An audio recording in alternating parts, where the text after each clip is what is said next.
جو ہے کیا ہونے جا رہا ہے اب 27ویں ترمیم میں، پھر آپ کہاں کھڑے ہوتے ہو، پھر دیکھیں گے آپ کہاں کھڑے ہوتے ملک ریاض صاحب اور آصف زرداری صاحب بڑے قریبی دوست ہیں، تو کیا سمجھتے ہیں ملک ریاض صاحب کے اوپر بڑا برا وقت آیا ہوا ہے؟ زرداری صاحب خاموش ہیں صرف ملک ریاض پر آپ کی افواہیں کم تھیں کہ صدر میں بھی، ایوان صدر پہ بھی کوئی اور قبضہ کرنے جا رہا ہے؟ کیا آپ نے یہ افواہ ایسے ہی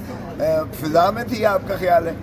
یہ بڑی سنجیدہ موو تھی اور ہے، تو جواب آ گیا نا، امیدوار نہیں ہے 27ویں ترمیم میں ہے، آپ دیکھیں وہ ہوش کے ناخن لیں، کیوں ان کا ساتھ دے رہے ہیں ابھی تک؟ پیپلز پارٹی اس فضائیت کا حصہ بن رہی ہے، یہ تو اس ٹریپ میں جا رہے ہیں جس ٹریپ میں انہی کا بعد میں سر لیا جائے گا۔ کے معاملے پر پیپلز پارٹی اور پی ٹی آئی تو ایک ہی پیج پر ہے۔ نہیں، ملک ریاض دیکھیں ہمارا تو کوئی ایسا ان سے کبھی لینا دینا نہیں تھا، اگر کسی کی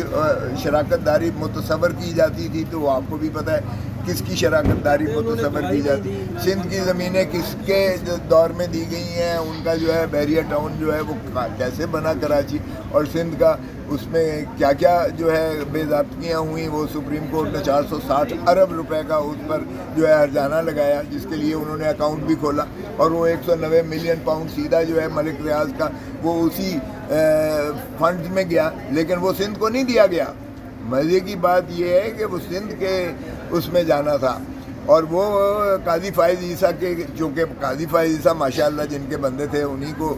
سہرا جاتا ہے، وہ اس نے وفاق کو دے دیا، اور اب شہباز شریف اپنے جو ہے اس کے لیے استعمال کر رہا ہے اس فنڈ کو، 190 ملین پاؤنڈ جو 460 ارب کے افزانے میں، جو کہ سندھ کا پیسہ تھا، سندھ کے لیے جو ہے زمین خریدے گئی تھی، اور وہ جو ہے ایک ڈفرینشیل اماؤنٹ تھا جو سپریم کورٹ نے کہا کہ ملک ریاض اور بحریہ ٹاؤن اس کو ادا کرے، اور اس کے لیے ہی اکاؤنٹ کھولا گیا تھا۔ کیس ہمارے اوپر بنا دیا گیا اس لیے کہ ملک ریاض نے گستاخی کی، ملک ریاض نے گستاخی کی کہ ملک ریاض وعدہ معاف گواہ نہیں بنا، اور چونکہ اس نے یہ بیان نہیں دیا کہ عمران خان کے خلاف، اس لیے اب اس پر سارا نزلہ گر رہا ہے، تو ٹھیک ہے وہ انہی کا معاملہ ہے، کرتے رہے۔ آپ نے ایک خدشہ ابھی ظاہر کیا ہے کہ 27ویں ترمیم آ رہی ہے اور صدر زرداری کی صدارت خطرے میں ہے، یہ بات ٹھیک ہے؟ صدر زرداری کتنے عرصے تک مزید صدر آپ کو نظر آ رہے ہیں؟ بھائی 18ویں ترمیم جاتی ہے، صوبائی خود مختاری جاتی ہے، بادشاہت یا صدارتی نظام کی طرف یا امیر المومنین بنتے ہیں، تو وہ امیر المومنین کوئی اور تو نہیں ہوگا، پھر آپ کو بھی سمجھ آئے کہ کون ہوگا امیر المومنین۔ نقوی صاحب کے بارے میں خبریں گردش کرنے کے وزیر اعظم بننے جا رہے ہیں، آپ کیا سمجھتے ہیں؟ مبارکباد دیں گے پھر ان کو؟ نہیں، ہنوز دلی دور ہے، وہ ابھی بچہ ہے، ابھی اس کی باری۔ احتجاج کے باوجود بھی آپ لوگ عمران خان کو رہا نہیں کروا سکے، آگے کیا لایا عمل ہے؟ جی بہت بہت شکریہ۔ دیکھیں، ایک تو میں کلیئر یہ کر دوں کہ یہ جو پروٹیسٹ ہوتے ہیں یہ اپنا احتجاج ریکارڈ کرانے کے لیے ہوتے ہیں، یہ کوئی ٹیررسٹ اٹیک نہیں ہوتے کہ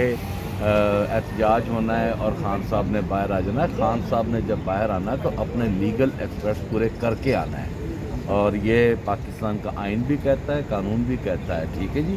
پروٹیسٹ ریکارڈ کرانے کا مطلب ہے کہ ان کے ساتھ آپ اپنا اظہار یکجہتی کرتے ہیں، اور اظہار یکجہتی کر کے پاکستان کی عوام کی جو رائے ہے وہ سامنے آتی ہے۔ تو میرا خیال ہے کہ حکومت کو اس رائے کا احترام کرنا چاہیے، اور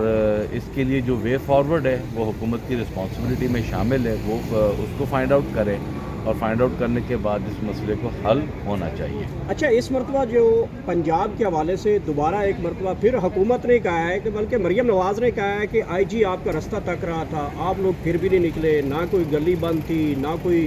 کنٹینر تھا، نہ کوئی سڑک بند تھی، وہ کہہ رہے ہیں کہ آئی جی آپ کا رستہ تکتے رہے، آپ لوگ آئے ہی نہیں ہیں۔ اچھا، میں اس بات پر تو یہ کہہ سکتا ہوں کہ استغفر اللہ، ٹھیک ہے جی۔ یہ جو رویے ہوتے ہیں یہ رویے آپ لوگوں کو مرواتے ہیں، یہ اچھے رویے نہیں ہوتے۔ یہ کہنا کہ جی آئی جی آپ کا رات تک رہا تھا، آئی جی یہ کر رہا تھا، تو پھر جو 9 ایم پیز پکڑے ہیں،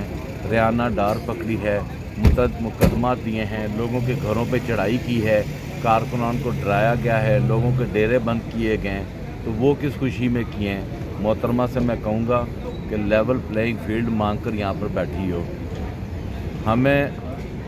فیلڈ دے دو، لیول ہم خود ہی کر لیں گے۔ اچھا سر، حکومت نے آپ لوگوں کو آفر کیا ہے کہ آپ کے مذاکرات جو ہیں وہ کرواتے ہیں، اور دوسرا یہ کہتے ہیں کہ آپ کے اڈیالہ کا